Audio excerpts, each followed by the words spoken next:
Welcome to the Art of Action Figures. Earlier this year, we took a look at the SHFiguarts Kid Goku from Dragon Ball GT, a really good little figure. If you saw my video on this figure, my initial reaction was pretty positive, but it left me feeling a little bit underwhelmed. The first point that really bothered me was that he doesn't come with his tail, and that makes it feel very incomplete as a GT Kid Goku. Since then, they have announced that the tail is going to be included with GT Trunks, and while that's really not ideal, I don't really like the additional parts coming with different figures, but that also kind of is what it is with this line, and I was planning to pick up the whole GT crew anyways, so I guess I got lucky in this case, and it's not coming with like the Para brothers or something.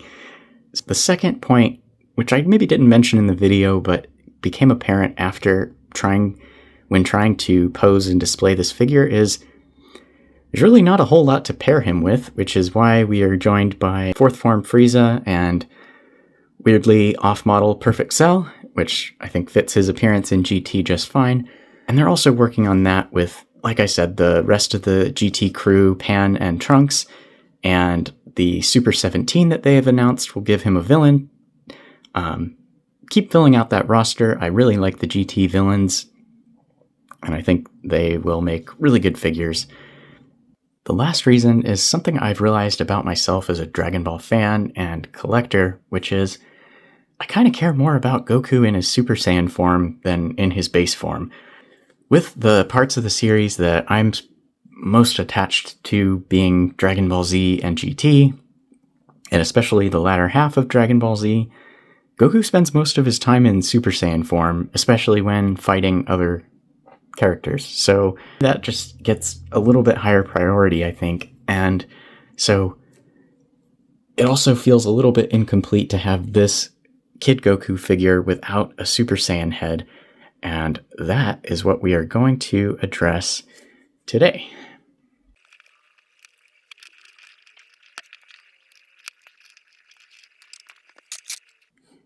And today we are talking about the Air Creations, Air Studios. They're a recent third party that's done a couple of head sculpts, I think.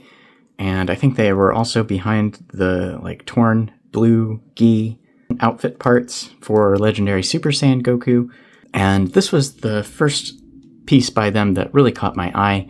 If you're not a Super Saiyan Goku nut like me, it's maybe a little bit on the pricey side. I think it was close to $40 on AliExpress, which is where I ordered it from.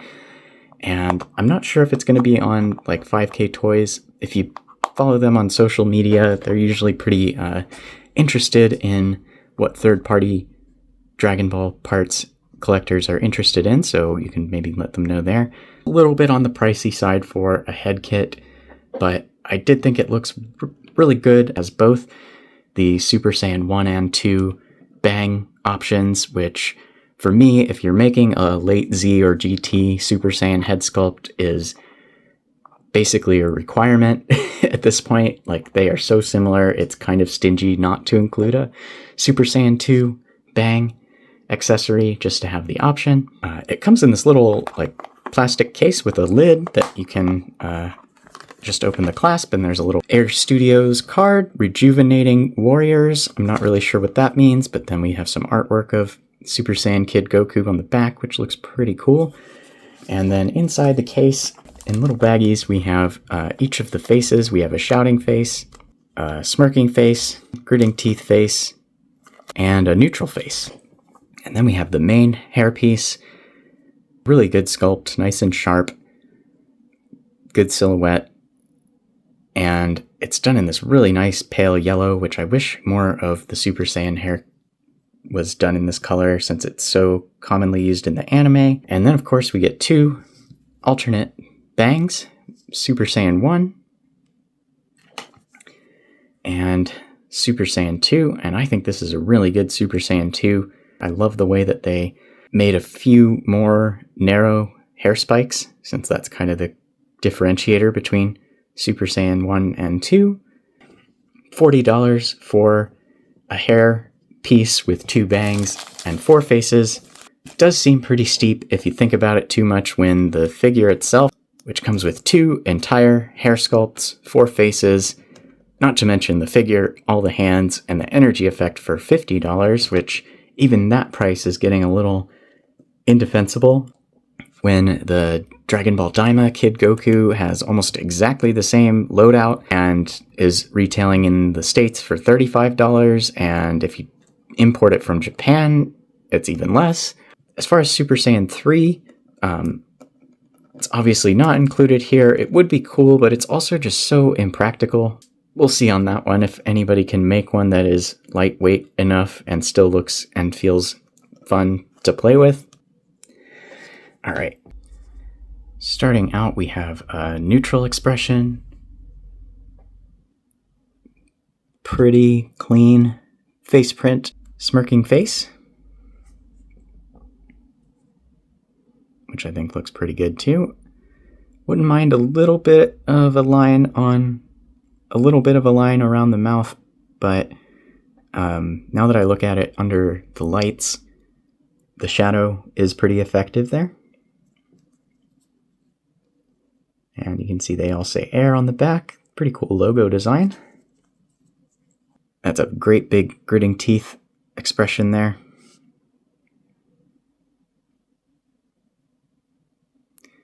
And something that's pretty cool about the gritting teeth and shouting face, the teeth are actually a separate white piece of plastic. So you get a nice clean separation there, and it looks really good. Finally, the shouting expression, like I mentioned, the mouth is a separate white insert. So color separation is nice and clean, looks really good. To connect the faces to the hair, nothing too unusual here, just 2 simple pegs into the back piece, and then 2 pretty large pegs that just peg in over the face. Pretty good fit around the bangs. I think you can squish it in a little bit more than that. There you go. And while I'm doing that, the hair, I will note, is a softer material than you might be used to from SHF. They still managed to get a nice sharp sculpt out of it, so I don't mind it one way or the other. I think it looks really nice. Pretty much perfect. I wouldn't change anything. As far as how it compares to his base form head, the scale is pretty much 1:1, which is great. I think if you're going to make accessories for an existing figure, it's, I think, for me, ideal to match as close to what already exists as you can. It's one of the reasons I really don't like custom heads for like Mafex figures, for example, because they're just always wildly different from the stock heads. They may look 100 times better than the stock heads, but that doesn't change the fact that they are kind of a separate thing that will stand out unless now you put a custom head on all your figures, or you don't want to change the facial expression ever, things like that. So I really appreciate when they go for accuracy to the existing figure, and they did a great job here. That face is just structurally spot on, very similar. So nice. Maybe a little softer in the features, but you can see that like little triangle under the chin, suggesting the shape of the jaw and the cheekbone there. Works really well, and the printing's very similar too. A little bit of thicker line on the mouth, but doesn't really stand out negatively to me in any way. That's really cool. I like that they've matched not just the skin tone, the scale, but also the sort of structure and printing of the face. It did get wedged on there pretty tight, but it's all right. Comes off. A problem I had with the SHFiguarts Super Saiyan 2 Goku is his faces wouldn't stay on because there wasn't any overhanging bangs to hold them in. But this does not appear to have any such problem. That is nice and tightly on there, and that looks phenomenal.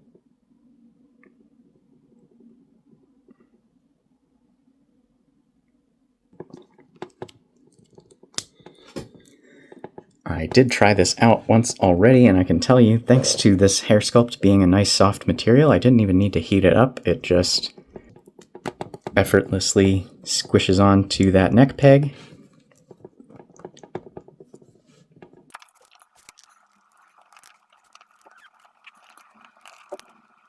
And I think that looks rad. The head sits at a good height. It's a good fit. Same great range of motion as the base form head. Little tribute to the Super Battle collection that was always in poses like this. Another reason I really like this is those Super Battle collection GT figures were some of the hardest ones to come by back in the day because they never got reissued by Irwin. And so I never had GT Kid Goku, and always thought that it looked like such a cool little figure. I like the color palette a whole lot. The light blue, orange, and pink armbands. And I think it really pops with the Super Saiyan hair. I think the other popular pose for those figures was... Let me try that one out too. And let's go ahead and maybe throw him up against Frieza here, and we'll see how that looks. Yeah, underrated neck articulation of the year right here. It's such a pleasure to pose a Dragon Ball figure that can look up.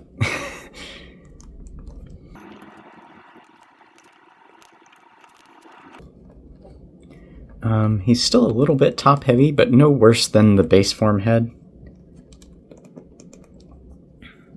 It's just kind of the nature of this character, and if they wanted to, if they had made the head smaller, again, back to the consistency thing, it would have just bothered me that it was different from the regular head.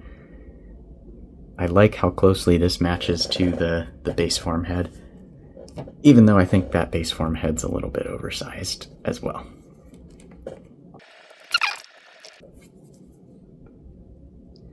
Let's swoop the belt the opposite way, like he's kind of falling back into this stance. I think that looks pretty cool. And here's fourth form Frieza. Give him the business.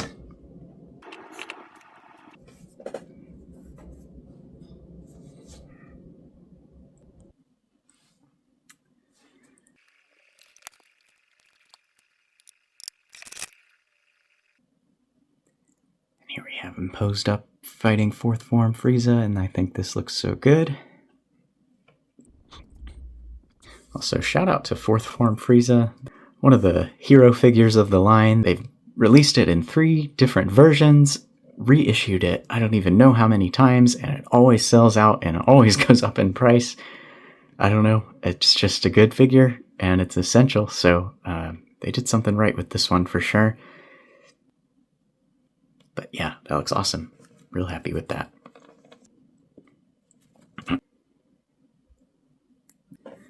Taking Frieza out probably in one shot at this point. I think one of the reasons the Z villains have really stuck in the fandom is they recycled them quite a lot. I don't know how many times Frieza and Cell came back. I know in the anime, I mean, you had Future Trunks slicing up Mecha Frieza, but on top of that, there was the Otherworld Tournament arc where Goku and Pikkon had to team up to take out Frieza and Cell. And then, of course, this part of GT, Fusion Reborn movie, but at that time it's, I think, Gohan that takes out Frieza. Let's go ahead and swap the Super Saiyan 2 bangs and the shouting face on, and we'll see what that looks like. I don't remember, is it hard for Goku to use Super Saiyan 2 as a kid? I think there was a little bit of time where he couldn't use Super Saiyan at all, but I don't remember after that if it was like boom boom boom or if it was a big deal when he used Super Saiyan 2 for the first time. Trivia question, when did Goku use Super Saiyan 2 as a kid? What was the first time, and then were there other appearances after that? Because I know Super Saiyan 1 was a big deal. Super Saiyan 3 he uses more often, just because it's like his highest power-up before 4. But yeah, I don't distinctly remember where he uses Super Saiyan 2, but it does look very good. I'll give him that. I always liked the design for Super Saiyan 2. It's probably my second favorite Super Saiyan form after 4. Because it's like Super Saiyan 1, but a little cooler.